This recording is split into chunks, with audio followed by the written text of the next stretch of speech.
Welcome to the Forgotten Narrator. Beneath the golden crust of the imperial palace, far below the sanctums of the high lords and the endless procession of supplicants, something older than the Imperium sleeps. It is not just the weight of history that presses against the stone walls of Terra's underworld. It is the presence of the forgotten. Statues that no one remembers placing. Eyes carved from obsidian, staring into black corridors, fingers frozen mid-oath. Whole galleries of them, unmoving yet unnerving, their silence louder than the roar of the palace above. The stone sleepers, they are called by those few who dare to speak of them. They do not speak back. They do not move. And yet they are not dead. The question isn't how long they've been there.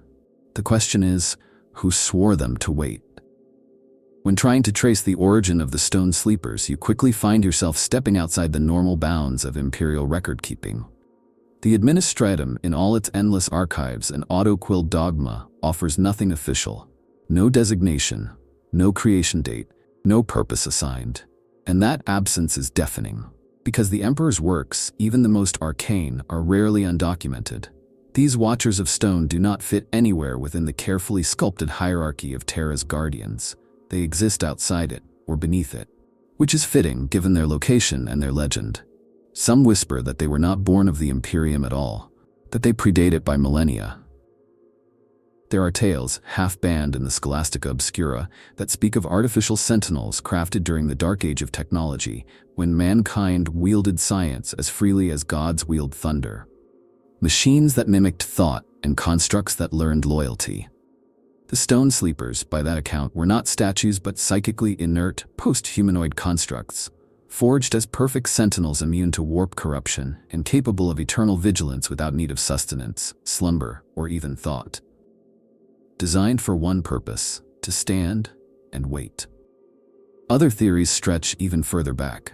They speak of the stone men of old Earth, pre-age of strife remnants of ancient Terran war cults who feared the stars and burrowed into the bones of the planet to escape the ruin that fell from the sky.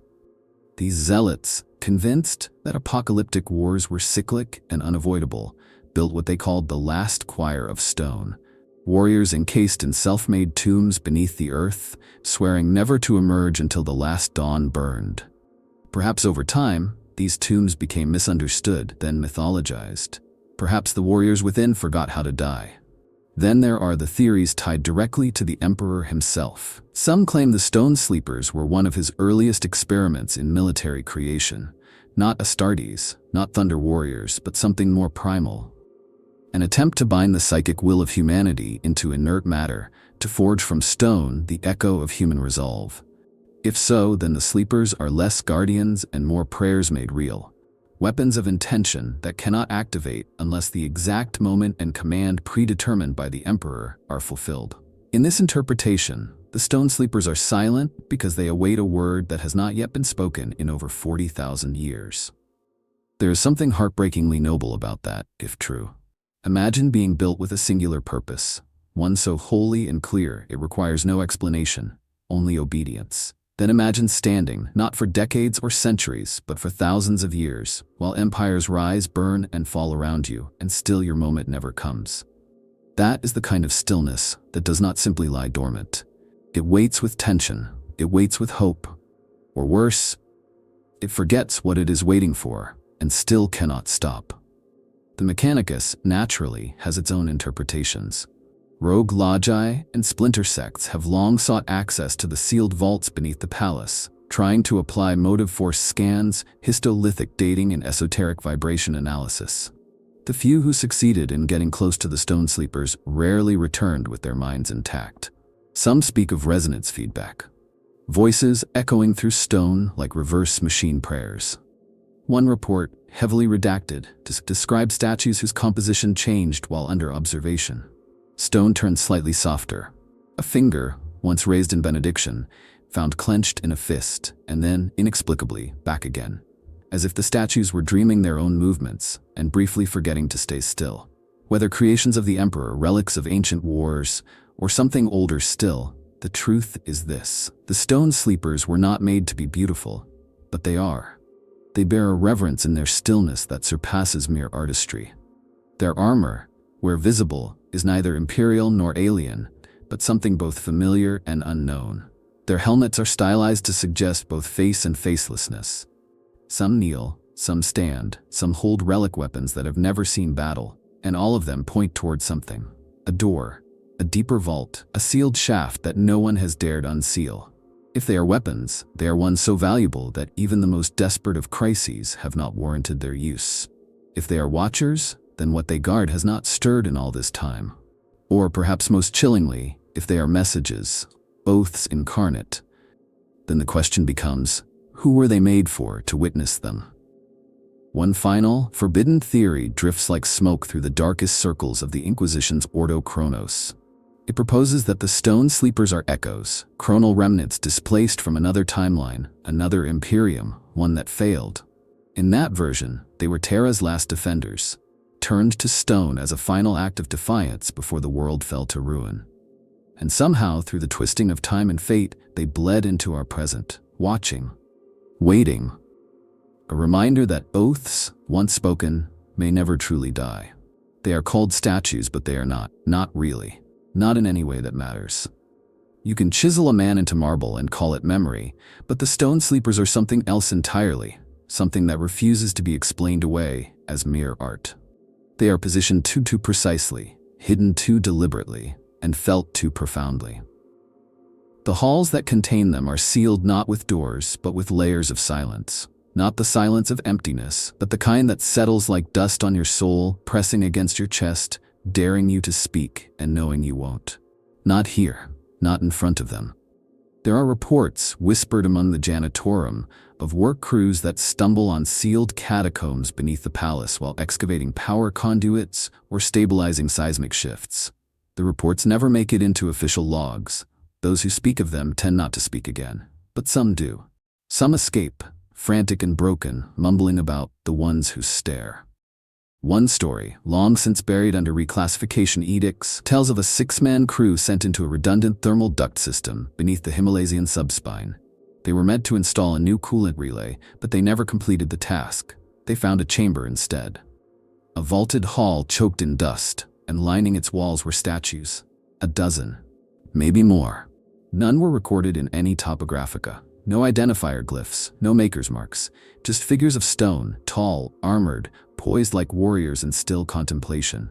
The last Vox transmission from that team contained only one sentence: "They're listening." Of course, officially, the chamber does not exist. Neither do the sleepers. The Administratum's map halls maintain that no such structures lie beneath those coordinates.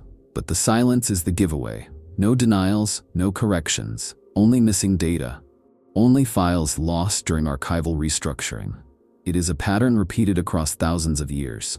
The deeper one digs, metaphorically or physically, the more frequently memory fails. Witnesses forget. Vox logs erase themselves. Picked feeds cut out. Auspex units fail. Not in violent, dramatic fashion, but quietly, obediently. As if the act of remembering itself offends something older than time. Then there's the question of the statue's condition. Stone does not last this long unweathered, not in the turbulent underworld of Terra, and yet these figures bear no cracks, no mold or erosion. Their features, even when abstracted into stylized anonymity, remain sharp, painfully so. One psyker who was escorted near a known site during a deep scan claimed to hear them, not words but intentions. As if each figure radiated an idea that hovered just beyond language: duty, patience, grief. 1,000 thoughts not meant for minds made of flesh, compressed into the geometry of posture and poise. In places where they reside, time itself bends. This is no metaphor. Tech priests report temporal anomalies, clocks drifting out of sync, data streams looping, sometimes for hours. One chamber supposedly required an entire cohort of chronomechanicus to stabilize the surrounding area just to retrieve a single probe. The footage recovered from it was corrupted, but one frame survived. It showed a statue with a hand raised, palm outstretched. In the next frame, the hand was closed into a fist. There were no intermediate images. Even among the Adeptus Custodes, who do not fear, there is caution. It is said that in the depths of the palace, there are corridors they avoid, not because they are unguarded, but because they are already guarded. Statues that predate even the coming of the Emperor to Terra, standing in alcoves with no plaques, no ceremonial purpose. When a new custodian once inquired about them, his shield captain replied, "They remember what we've forgotten. That is enough." The younger custodian never asked again. There is something mournful in their presence, not malevolent, not hostile, but sorrowful. Like they carry the memory of a betrayal so deep it has become their essence. They are the weight of promise carved into permanence. They are the watchers of a door that no longer exists, or worse, has yet to open. And perhaps that is why memory recoils from them, because they remind us of something we do not want to recall. That the Imperium was built on foundations we never truly understood, and that some of its stones still breathe. One final detail is almost too absurd to believe, and yet it echoes across multiple independent sources. Many of these statues are not entirely stationary. Not in the physical sense, they do not walk or move, but they change. Slowly, over time, postures shift subtly, fingers curl differently, heads tilt. Once, a scribe in charge of cataloging a newly uncovered crypt beneath the petitioner's city swore that one statue had its helm removed the following morning, revealing only polished void where a face should be. The chamber was sealed.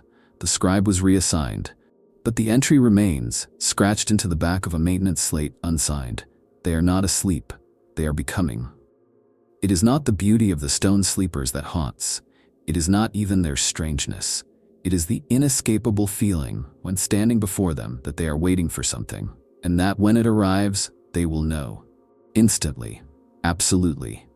Without needing to be told, because that is the nature of the oath that binds them. Silent, but not forgotten. There's something sacred about a vow made in silence. Not spoken, not witnessed, not recorded, only kept. In that stillness, where words have no need to exist, the power of promise becomes absolute. The stone sleepers are more than just ancient constructs or forgotten statues. They are that silence given shape. They are not merely representations of loyalty. They are loyalty, calcified into permanence. Their entire existence is a singular declaration of purpose, repeated endlessly across time through the very fact that they remain. The Imperium understands oaths as ritual. The Space Marines take theirs in full ceremony, bolters raised, banners flying, the chaplain's voice echoing through great cathedrals of steel and fire. Even the humble guardsman swears allegiance before deploying into the meat grinder. But the stone sleepers took no such vows, or if they did, none remained to record them. Instead, their oath is the act of standing, of waiting, of never moving, even when eternity threatens to unmake the very walls around them. In that, they embody a purer, more terrifying kind of loyalty. One unacknowledged, unrewarded, and unquestioned. It's easy to imagine these figures as just remnants of some forgotten age, but that robs them of their most disturbing quality: their intent. They are not posed like artwork. There is no aesthetic flourish, no grandiose design. They stand as if they were caught mid-duty, as if at any moment they might resume a motion long interrupted. One bears a blade that points downward, its tip touching the floor, not in submission, but in readiness. Another kneels, both hands resting on a war scepter half buried in the dust, like a knight awaiting command that will never come. And then there are those whose hands are pressed together at the chest, fingers interlocked. Not in prayer, but in containment, as if what they guard lies within themselves.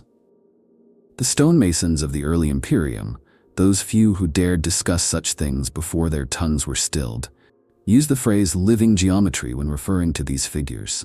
They believed that the statues weren't simply standing, they were holding shape, that their very posture encoded meanings, oaths, intentions, threats, that every tilt of the helm, every curl of a finger, was part of a language not meant for the uninitiated, a grammar of duty written in the silence of eternity. Some even theorized that each stone sleeper was a cipher, not just a guardian, but a lock, that their very position maintained some greater seal. A prison? A gateway? A relic too dangerous to ever be moved? The idea is not as far-fetched as it sounds. There are places beneath Terra where the psychic weight is so intense that even blank operatives must wear shielding. Vaults where silence physically hurts, where thought becomes a struggle. And in those places, you will always find one thing: statues. Never alone, never broken, always watching. The more you learn, the less you want to know. Because buried in these legends, layered beneath metaphor and madness, is a terrifying implication That these aren't just statues keeping an oath, but that they are the oath itself. The materialization of a vow so powerful, so absolute, it took physical form. Like the oath was too big to be spoken, so it carved itself into reality. Like it needed a body, not a voice. It's no wonder that those few who have stood before them describe a sensation not unlike being judged. Not observed, judged. As if the silence weighs your every sin, your every broken promise.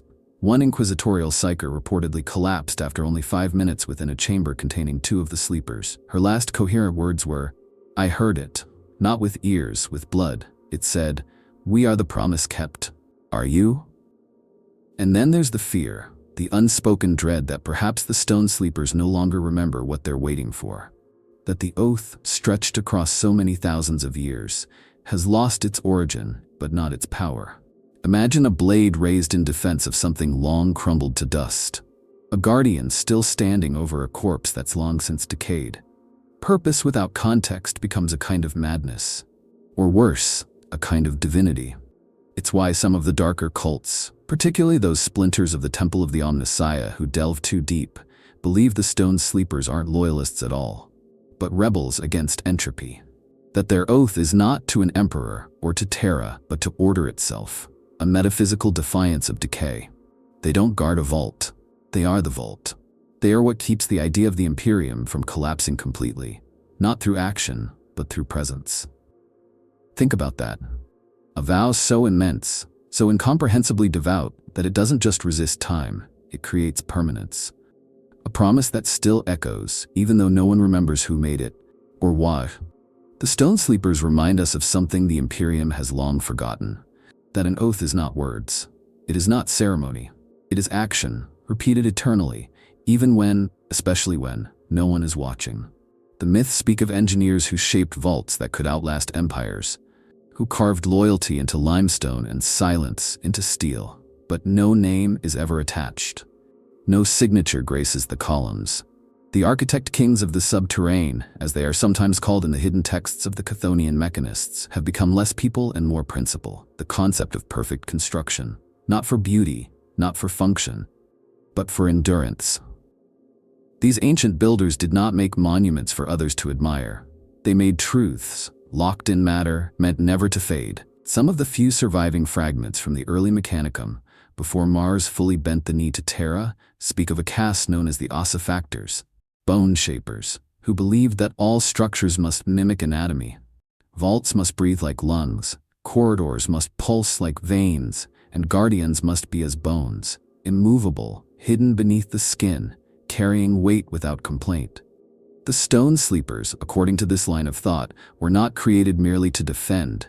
They were integrated into the body of Terra itself. They are not separate from the palace. They are the palace. It's not difficult to see how this philosophy may have spawned entire secret orders.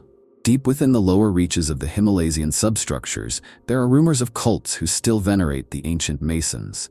Not as architects, but as saints. They chant in low drone tones to unmoving statues. They polish stone faces with sacred oils.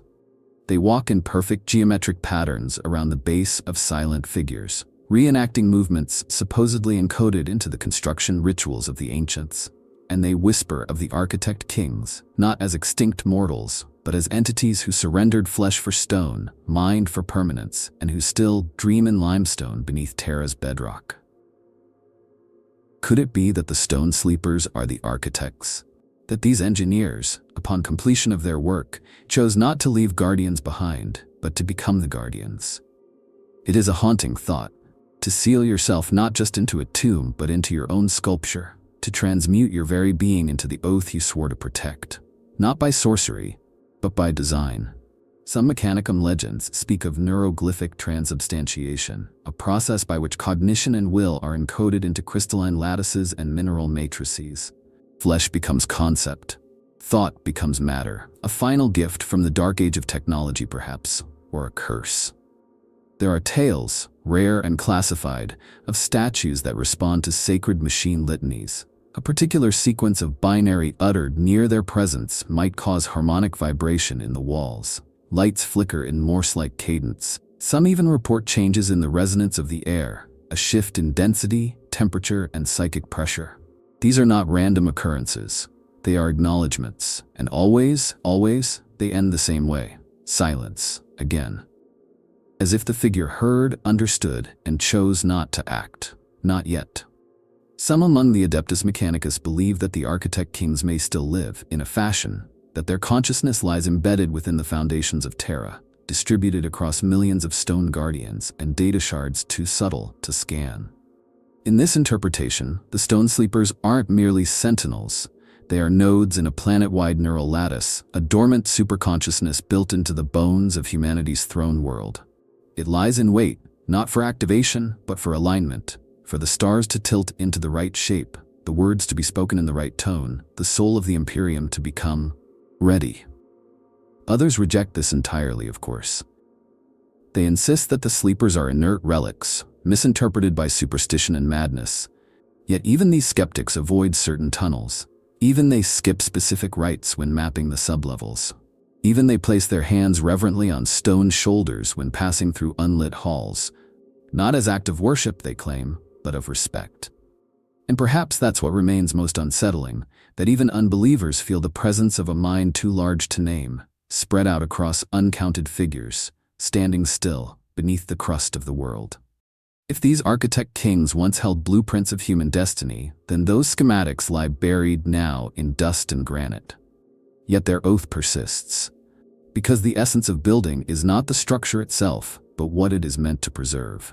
The Stone Sleepers were not made to fight, or at least not only. They were made to endure, to remember, to hold. In an Imperium obsessed with war and conquest, they represent something far more sacred and more terrifying: patience. And that patience is not infinite, it cannot be. Even stone wears down. Even the mind, transmuted into sculpture, must yearn for resolution. The Architect Kings may not speak, but they carve their language into the very shape of eternity. We walk upon it, we build atop it, we forget it. But they do not.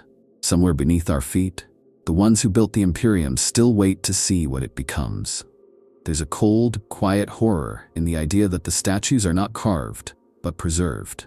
That beneath the surface of each silent figure lies not rock, but flesh transmuted by time, technology, or something worse. It's a theory that surfaces again and again, whispered in the margins of forbidden texts and muttered by the rare survivors of deep vault incursions. What if the Stone Sleepers aren't statues at all? What if they are warriors, real once-living beings, frozen not in death, but in the stasis of an oath so binding it reshaped their very substance? The petrification theory is not new. It appears in proto-imperial legends, long before the first stone of the imperial palace was laid. Ancient Terran myths speak of guardians who turned to stone while awaiting their master's return, of entire armies encased in crystal beneath mountain ranges, their eyes still glowing faintly in the dark. The names change, the meanings are lost, but the motif persists: flesh made stone, not as punishment, but as purpose. Among the more fringe sects of the Ordo Xenos, there is even speculation that the Stone Sleepers might be the result of some lost alien influence, a Xenos process of preservation, or a form of imprisonment so advanced it appears as worship. Certain xenotech vaults recovered from distant stars contain similar figures: humanoid, unmoving, biologically inert, but registering faint traces of consciousness when scanned by psychic means. Perhaps what we call statues are not inert at all, but quarantined, held in a state of forced dormancy by a technology that Terra barely remembers how to fear. But the most haunting theories are those that look inward. Deep within the darker libraries of the Mechanicus, there exists the idea of mnemoliths, memory stone constructs forged by binding a human soul into a crystalline framework.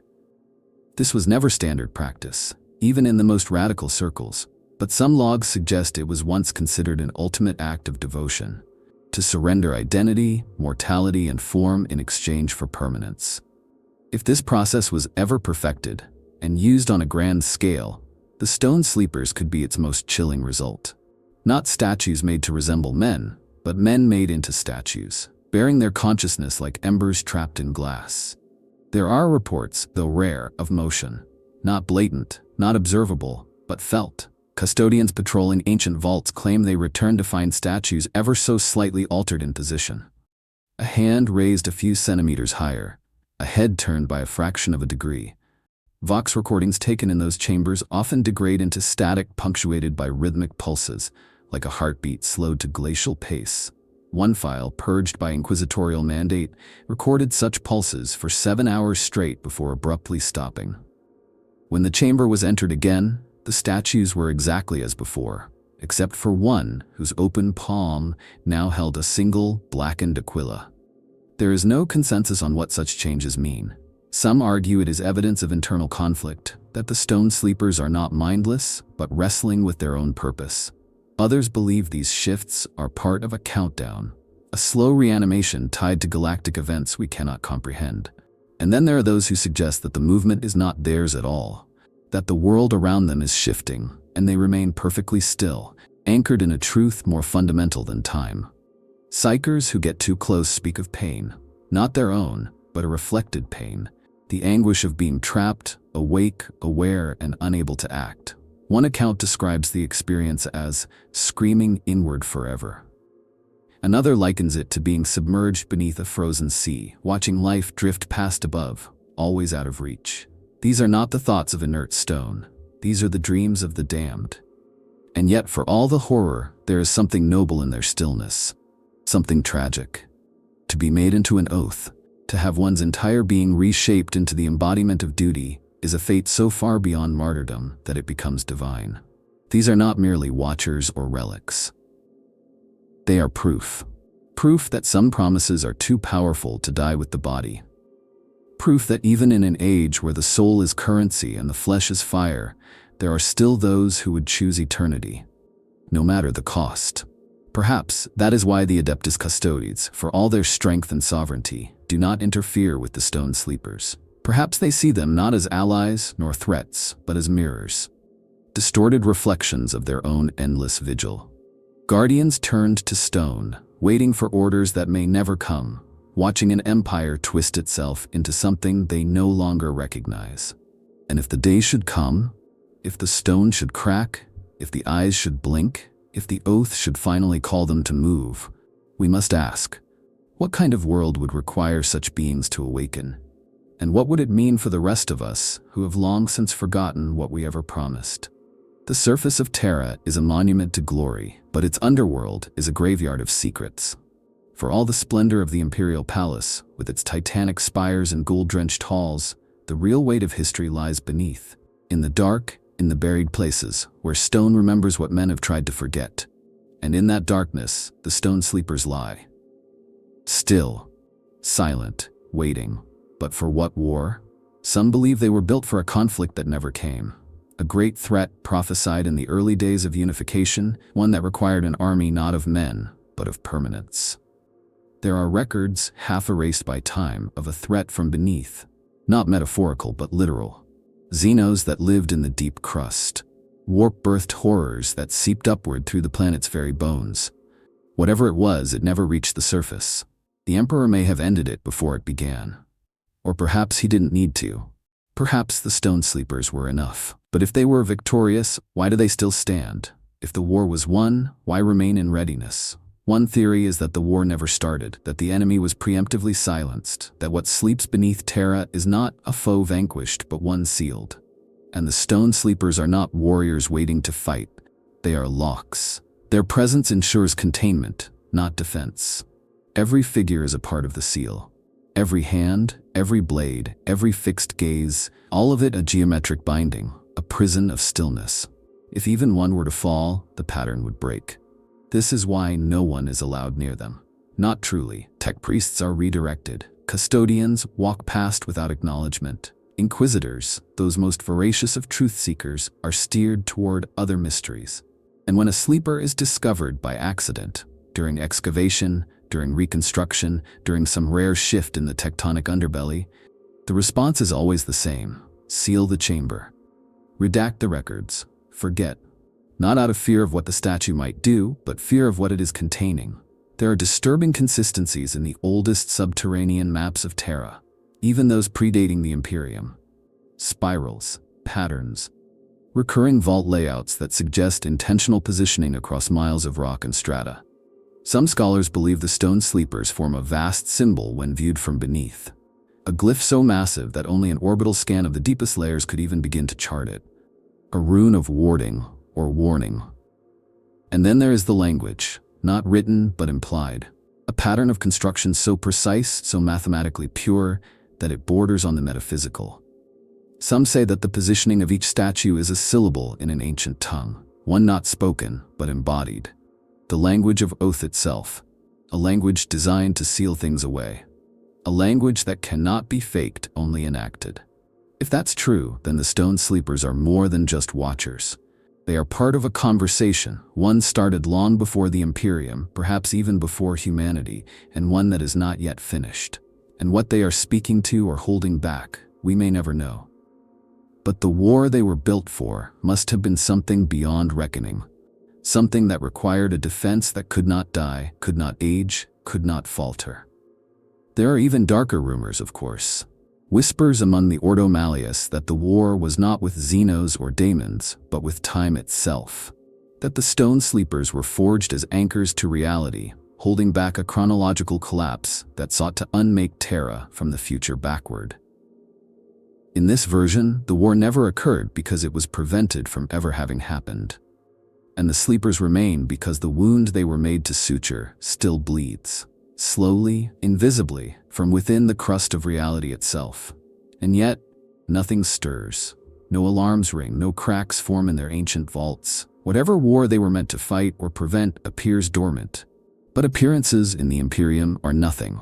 Silence is not peace. Stillness is not safety. And the deeper you go beneath Terra, the more you feel it. The presence of a battle still waiting to happen. It is in the tension of their poses. The readiness that has not faded. The way every sleeper seems caught mid-breath, as if pausing before a scream. They are not relics. They are participants in a war that has not yet needed them, or perhaps that they are still fighting in ways we cannot perceive. A war of patience, a war of stillness, a war where victory is measured not in kills, but in decades endured without yielding. And in that war, the stone sleepers remain undefeated. They say statues do not dream, but the stone sleepers defy such certainty. You can feel it when you stand in their presence, that electric tension in the air as if thought lingers like heat off stone. Not conscious in the way mortals understand it, not full of voices or narrative memory, but something deeper, a pulse, a yearning. The kind of dreaming done by mountains, slow, patient, and unyielding. Some among the Adeptus Astrotelepathica have theorized that the stone sleepers may house residual psychic energy, either from the beings they once were or the oaths they once took. After all, in the Warhammer universe, belief shapes reality, and intent can bind fate more tightly than iron binds stone. The dreams of the sleepers may not be dreams at all, but echoes. Psychic reverberations from a moment of absolute purpose, endlessly repeating across time and matter. Psychers who enter their halls report strange sensations. A drift of memories that do not belong to them. Images of battles never fought, cities that never existed, faces that are both familiar and alien. These are not visions forced upon them. Rather, they feel like fragments leaking out, unintentionally, like water through cracked stone. Some even claim to dream of the sleepers long after leaving, and not just of their forms, but of being them. Standing, unmoving, yet full of purpose. Not watching, but waiting. A sanctioned psyker known only as Elia the Veiled was permitted access to a sealed chamber beneath Mount Antarctos as part of an experimental divinatory scan. She lasted only 17 minutes before collapsing into seizure. Upon recovery, she recorded what she experienced. I was not myself. I was armor, fused to flesh, fused to will. I could feel centuries as moments, and I was singing. Not with a voice, but with pressure.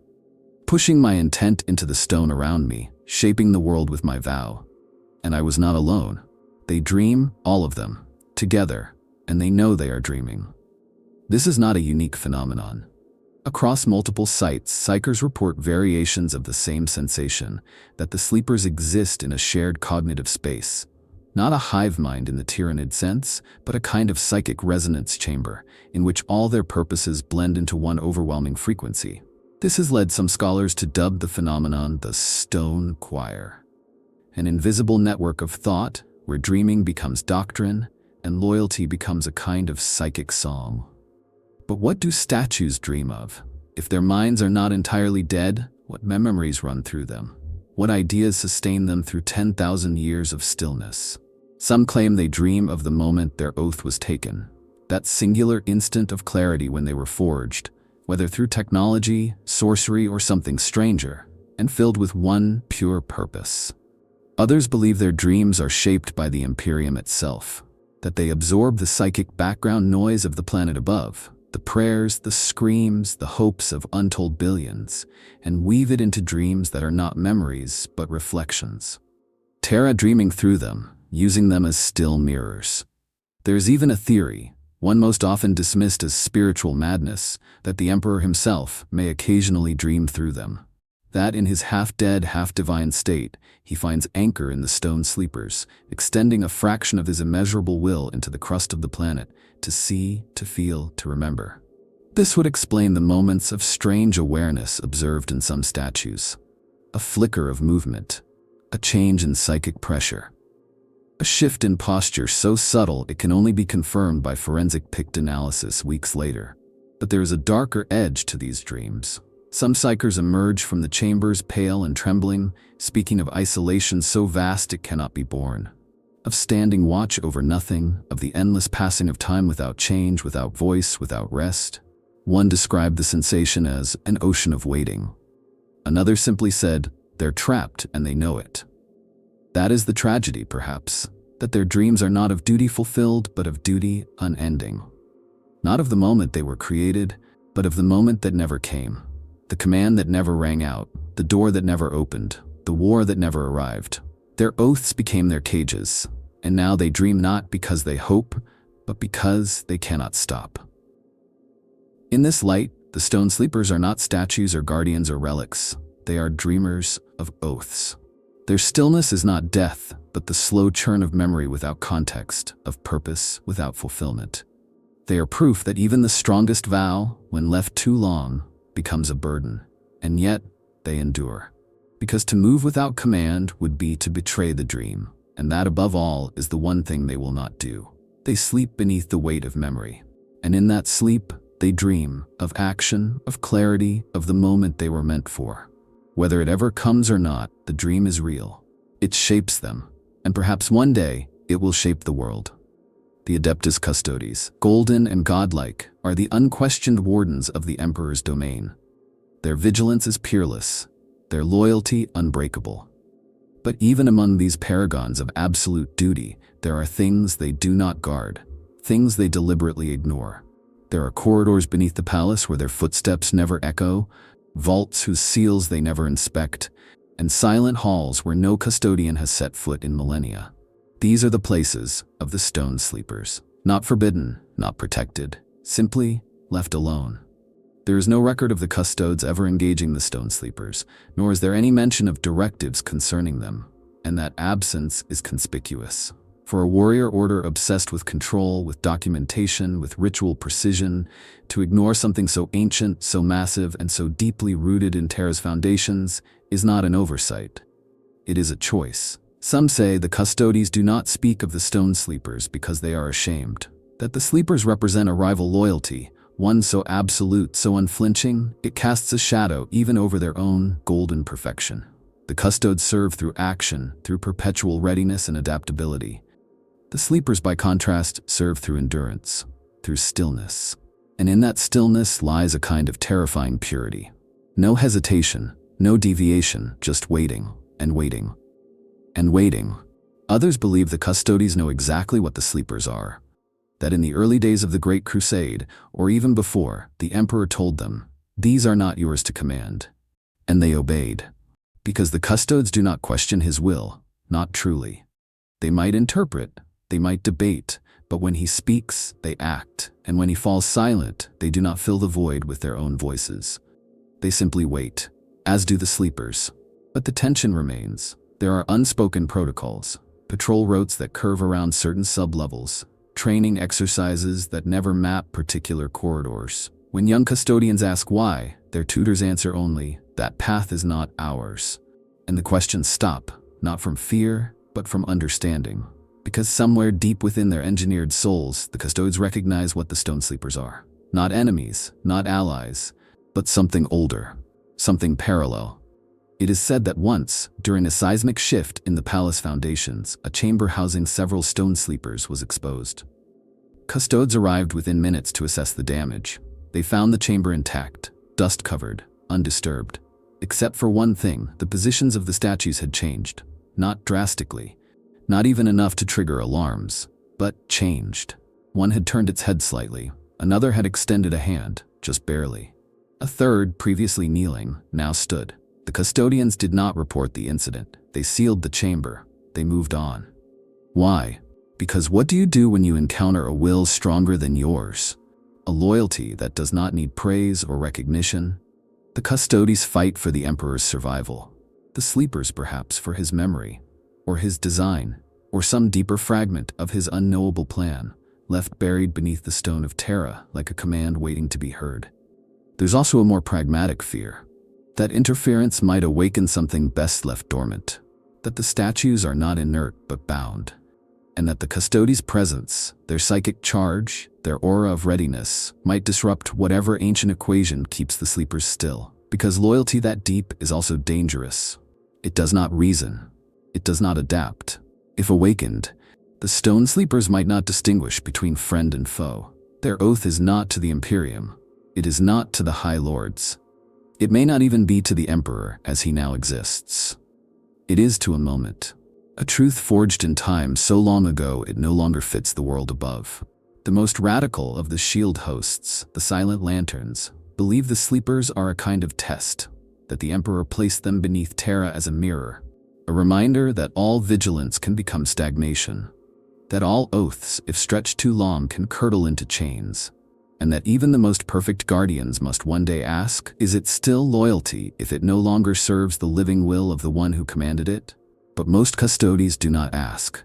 They simply turn away, not in fear, not in dismissal, but in recognition, because sometimes the greatest respect is silence. And in the quiet halls beneath Terra, where golden eyes do not intrude, the stone sleepers continue their vigil. They do not breathe, they do not move, but they are not alone. The custodians know where they are, and they choose not to look, because some oaths are not meant to be shared. In the deepest strata of Terra's hidden architecture, there are chambers where sound behaves differently. Not the silence of emptiness, but a distortion, a presence that warps noise into something else. Explorators who have ventured into these zones report hearing faint tones, harmonic reverberations that rise and fall like a breath too vast to belong to any living thing. They call them the silent choirs, the stone sleepers' song. At first, this was dismissed as structural resonance, the natural hum of ancient vaults shifting under pressure. But then came the patterns, the repetitions, the rhythms that did not match any known seismic profile, and most unsettlingly, the variants. Different sleeper chambers, when recorded with precise auditory equipment, emit distinct tonal clusters. Some are low and mournful, others sharp and insistent. A few resemble ancient Terran choral arrangements and have long lost and never committed to imperial hymnals. Not music, perhaps, but meaningful sound. The Mechanicum was the first to take notice. Deep sensor cogitators deployed near classified vaults detected these tonal emissions even through meters of rock and adamantium. No machine source could be found. No ventilation, no power lines, no data flow. Just air vibrating, periodically, in ways that suggested intent. One logimistic dubbed them prayer echoes. Another called them psalm fractures. They debated fiercely whether the sounds were residual, artificial, or even psychic in origin. But all agreed they were not random. The Adeptus Astra Telepathica ran its own tests. They brought trained psychers into proximity with the tones, shielded by null-field matrices. Most returned unharmed. A few wept, one sang. Not in any recognizable language, just a raw, aching harmony that matched the tonal frequency of a chamber beneath the palace's first wall. When asked what she felt, she replied, loneliness, but full of purpose. Like a choir that knows no one is listening and sings anyway. What could cause this? If the stone sleepers are truly inert, truly just stone, how could they produce sound? One theory posits that their positioning, their internal structure, their very existence, creates a kind of ambient psychic vibration, the echo of their oath, reverberating endlessly, seeking a listener who will never come. Another theory is darker. that the sleepers themselves vocalize not through mouths, but through the will. That the tones are a lamentation, a constant plea for release or recognition or simply confirmation that they are not alone. Some vaults exhibit more complex sonic anomalies, whispering just beyond comprehension, the kind of murmurs that seem to hide within your own breath, vanishing the moment you focus on them. Vox scribes have tried to capture these whispers. Most recordings are nothing but static, but occasionally, in the background, amidst the white noise, you can hear them. Fragments of forgotten dialects, archaic High Gothic, maybe even non-human phonemes, fused together into something almost like speech, not directed at the listener, but spoken regardless. Like a litany repeated in an empty chapel for centuries, not to be heard, but because it must be said. There is one particularly disturbing case, Vault Ixion 3, located in the crustal folds beneath the Sanctum Imperialis. Here, the sound is not harmonic, it is rhythmic, a beat, a slow, echoing pulse, too regular to be natural. Like a heart, it thuds once every 11 seconds. No biological source has ever been found. Yet the sound continues, year after year unchanged, a heartbeat without a body. Or perhaps a body that is stone, dreaming still of flesh. The ecclesiarchy refuses to acknowledge these findings. The idea that statues, even sacred ones, might sing their own hymns, independent of the emperor's liturgy, is considered heretical. They claim the sounds are tricks of the ear, hallucinations born of spiritual weakness. But more and more, even some within their ranks have begun to doubt. One confessor, after a covert visit to a deep vault, wrote this in his private journal. "The statues speak, they do not use words. They do not sing for us, but they speak. And in their silence I felt more truth than in 1,000 sermons." Perhaps the most haunting possibility is this: the silent choirs are not calling out. They are listening, not for the enemy, not for orders, but for confirmation, for a voice to respond, for the one who forged them, bound them, left them. The emperor? Another creator? The world itself? No one knows, but the sound continues, and it is growing. In recent years, some sleeper chambers have shown slight increases in harmonic intensity. Not dramatic, not dangerous, yet, but rising. As if, after 10,000 years of silence, the dream is swelling. As if the choir, long content to whisper, is starting to remember the melody. The one they were built for. The one they were promised. One day, perhaps, they will sing in unison. And when they do, Terra will hear it. Whether we are ready or not. Purpose is a beautiful thing. Until it withers. The stone sleepers were not just made to endure. They were made for a moment. A singular flash in time when all their silence, their stillness, their sacred waiting would finally converge into action. But that moment has never come. And with every passing century, the oath that binds them becomes not just a promise, but a weight, a burden so vast it threatens to collapse even the strongest will. They were built to serve, not to be forgotten. Imagine existing for millennia in a state of readiness, the body frozen, but the mind, or the echo of a mind, caught in endless anticipation. An internal scream stretched over 10,000 years, never allowed to finish. This is the tragedy of the stone sleepers. They are monuments to unused purpose. And there is something far more haunting in that than any battlefield. Among the more esoteric orders of the Inquisition, there is a phrase, "Orders never given are oaths never broken."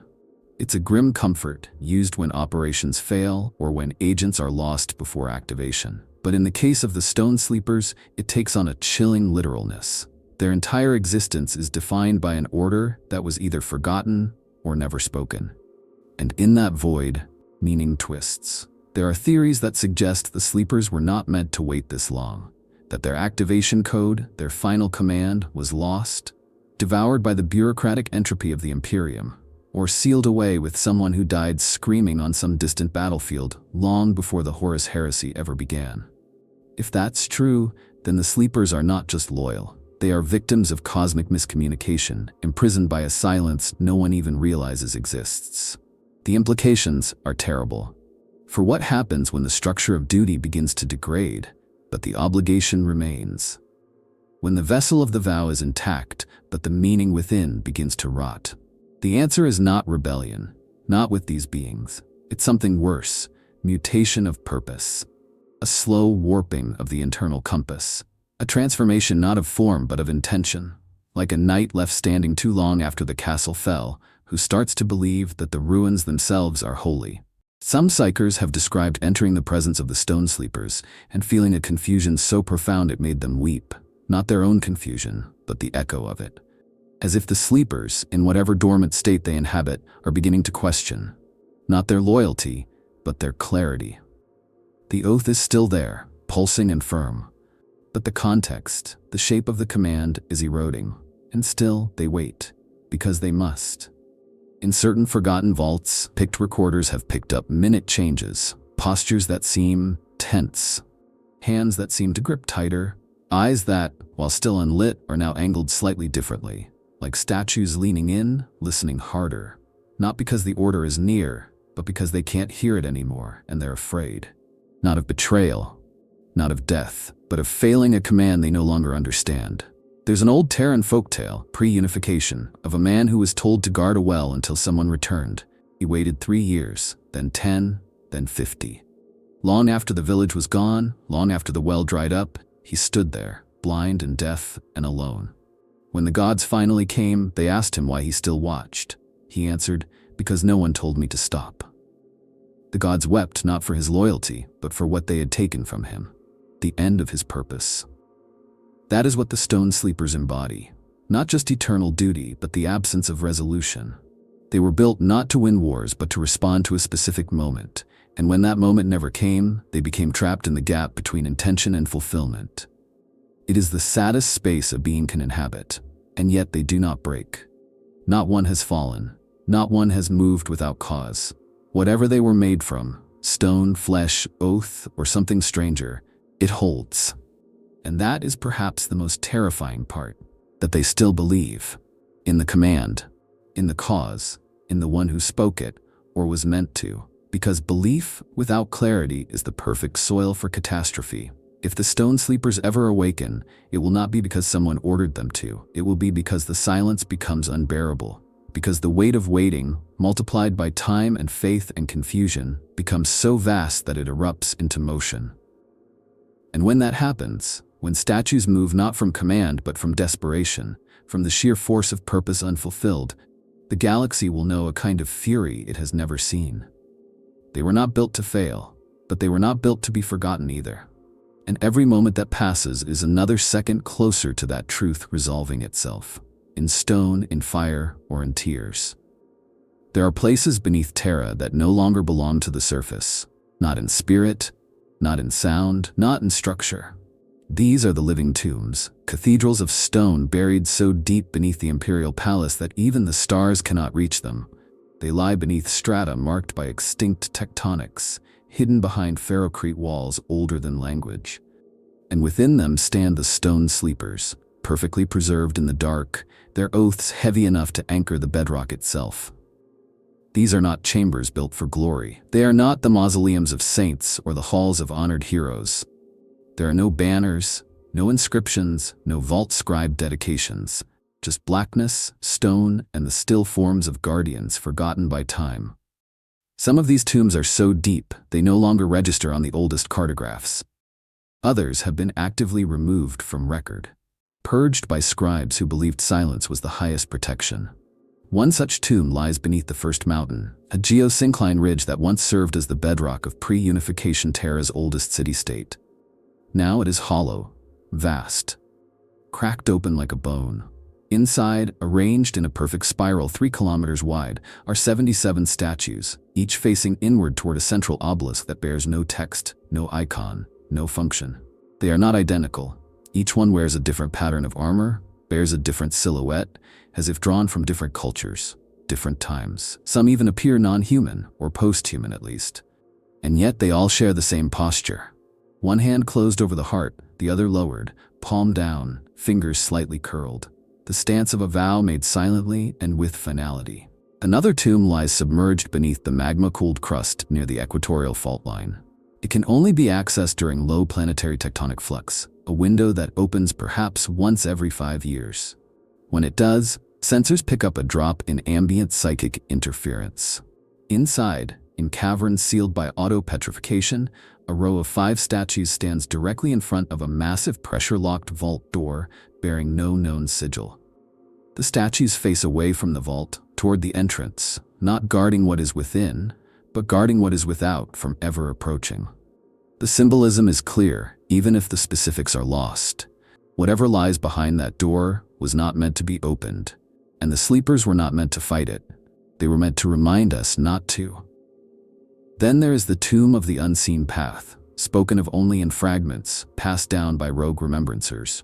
Supposedly hidden in the web of ancient transit tunnels that once linked the proto-continents before the Age of Strife, this tomb cannot be found on any map.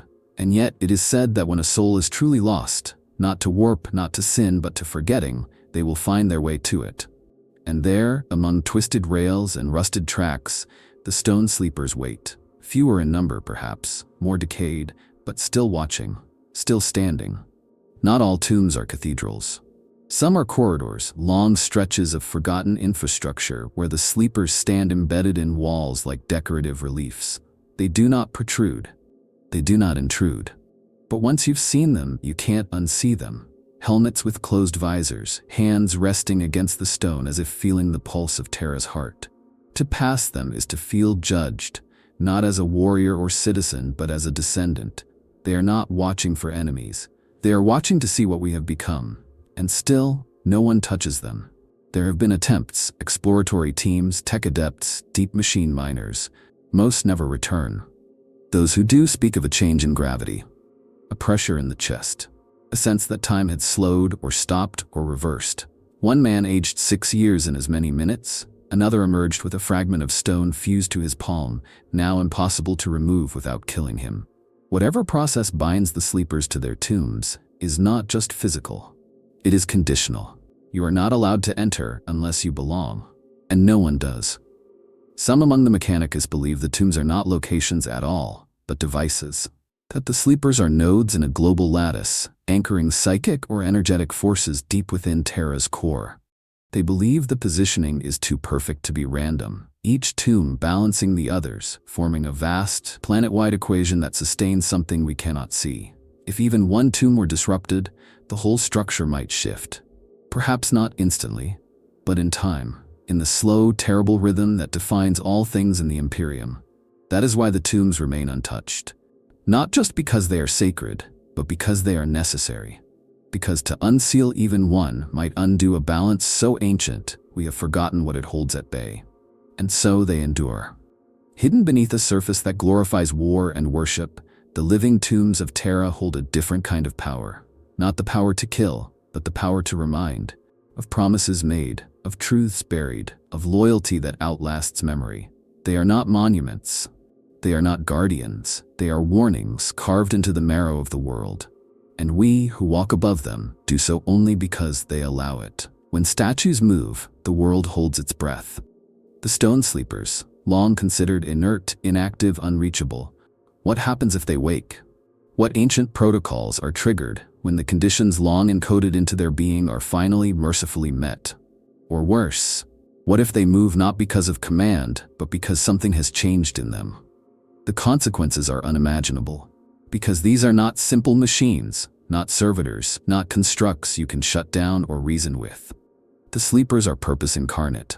They were made for one moment, and should that moment arrive, or be misinterpreted by minds warped by millennia of stasis, what follows may not be salvation. It may be retribution. We have no idea what the stone sleepers will perceive upon waking.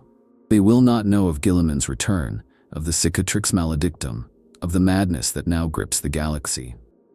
They will not recognize the High Lords of Terra. They may not even recognize the Imperium as it is now, only as it was in the half-formed vision of an emperor who may never have spoken to them in the first place. They will wake with an oath still burning, and no one left to receive it. And that is a catastrophe waiting to happen. Some believe their awakening will be righteous, that they will rise when Terra is most endangered, when the veil between worlds shreds and the throne world trembles, that they are the Emperor's last, most secret legion, kept in silence until the stars burned wrong.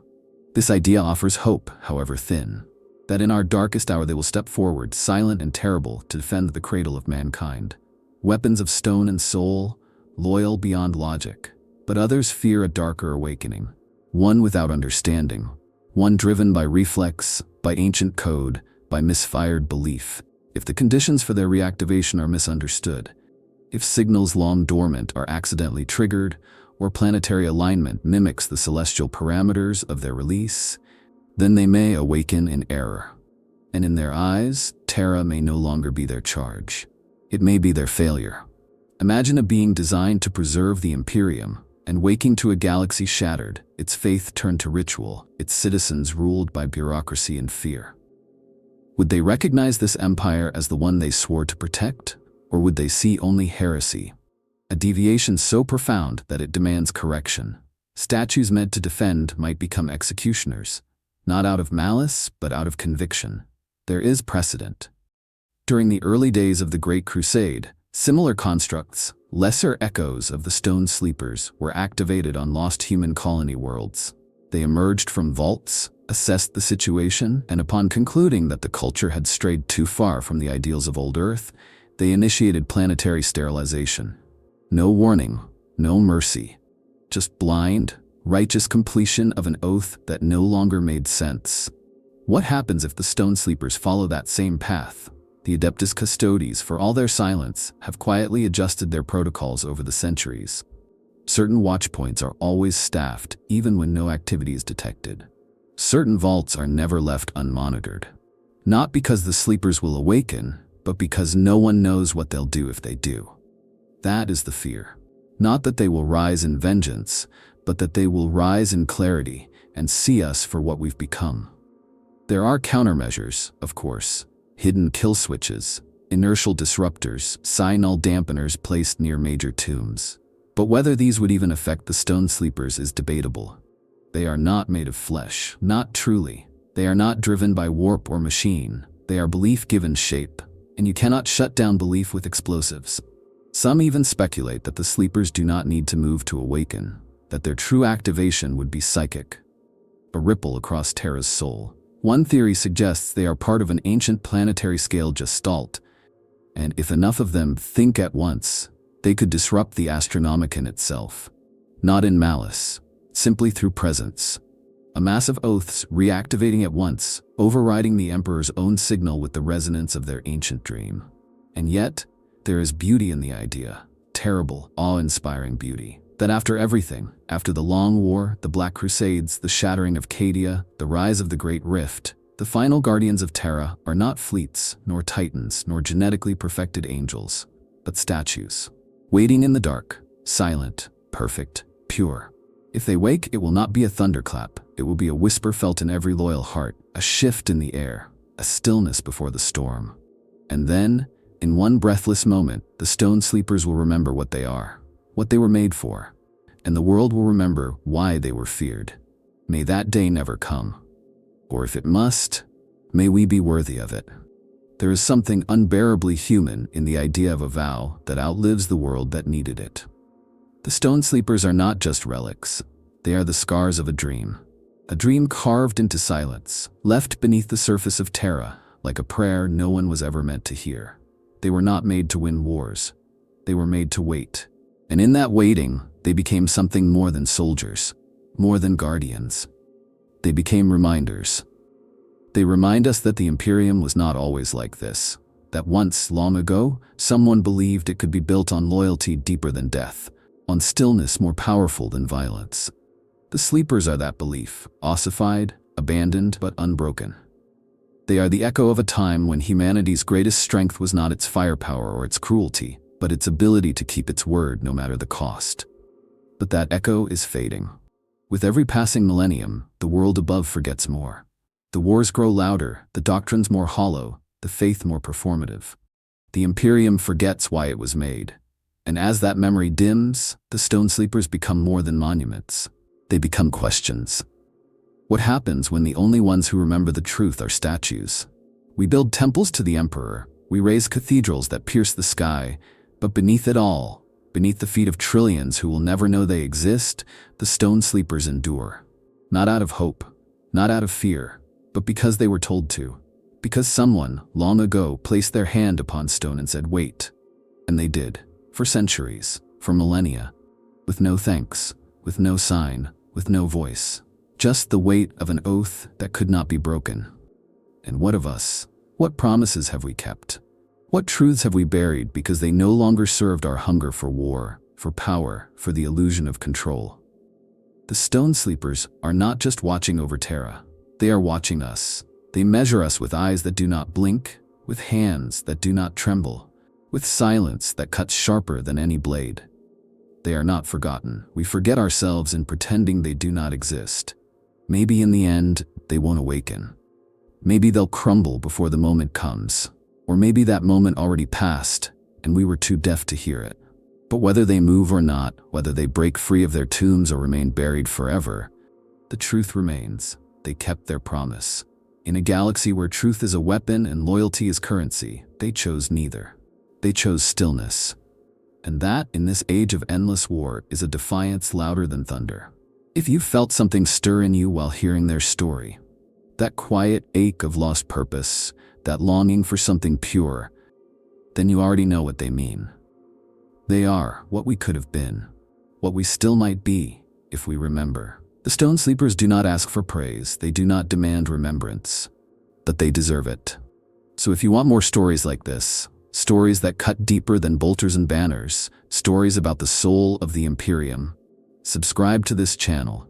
Join us in unearthing the forgotten, the beautiful, the terrifying truths buried beneath the surface of Warhammer 40k, because some echoes are worth listening to, even if they come from stone.